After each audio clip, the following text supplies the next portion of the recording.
Assalamualaikum warahmatullahi wabarakatuh. Halo semuanya, apa kabar kalian hari ini? Pasti baik dong, alhamdulillah. Pada kesempatan kali ini saya akan membahas apa sih psikologi komunikasi itu. Mohon disimak ya.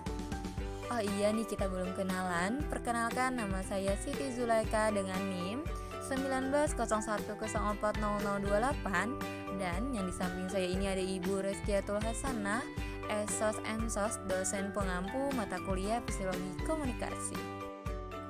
Oke, langsung saja pada materi bab 1 ini. Definisi dan pengertian psikologi komunikasi yang terbagi menjadi 3. Pertama, psikologi. Kedua, komunikasi. Ketiga, psikologi komunikasi. Pengertian psikologi.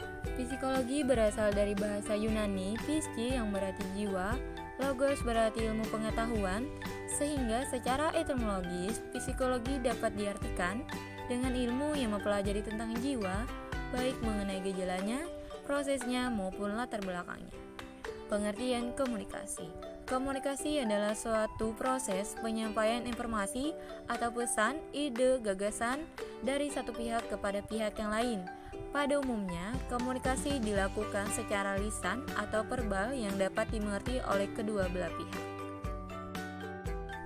Jadi dapat disimpulkan, pengertian psikologi komunikasi adalah ilmu yang mempelajari usaha untuk memprediksi, menguraikan dan mengendalikan peristiwa mental dan behavioral dalam komunikasi. Batasan dalam komunikasi sangat luas, yaitu mencakup penyampaian energi, gelombang suara, tanda di antara tempat, sistem, dan organisme. Oke, lanjut di bab kedua, ada peranan psikologi dalam proses komunikasi. Peranan psikologi komunikasi dalam hubungan antar manusia adalah untuk dapat menjalin komunikasi yang koheren.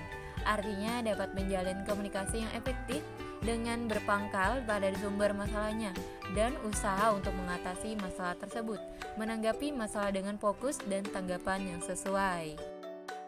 Lanjut pada bab 3, ada karakteristik manusia komunikan. Pemeran utama dalam proses komunikasi adalah manusia. Karakteristik manusia sebagai komunikan yaitu faktor-faktor yang mempengaruhi tingkah laku mereka dalam berkomunikasi. Hakikat manusia terletak pada hidup kejiwaannya atau rohanianya, jika didukung oleh hidup jasmanianya, agar terwujud kesehatan lahir dan batin. Lanjut kepada bab 4, ada materi sistem komunikasi interpersonal yang terbagi menjadi 2, sensasi dan persepsi.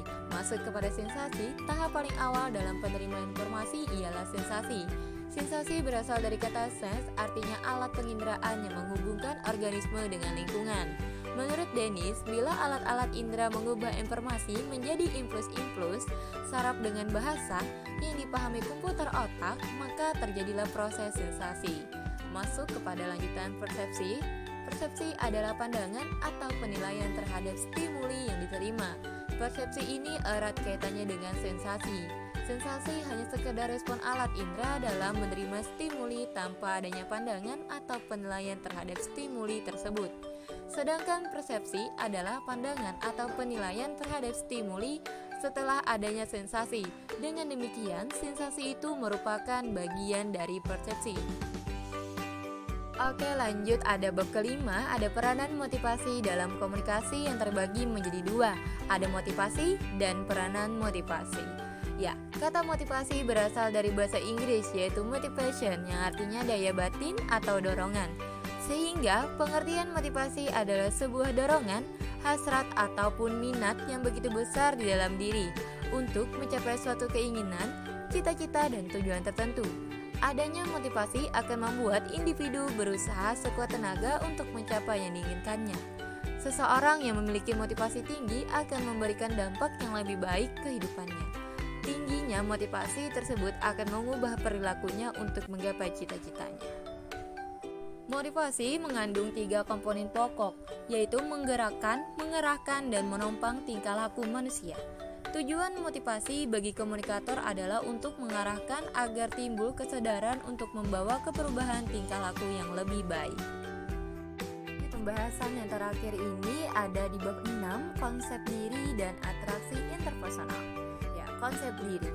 Konsep diri adalah sebuah istilah dalam psikologi yang merujuk pada bagaimana seseorang memandang, memikirkan, dan mengevaluasi dirinya sendiri. Dengan kata lain, menyadari diri sendiri berarti memiliki konsep mengenai dirinya sendiri. Pengertian atraksi interpersonal.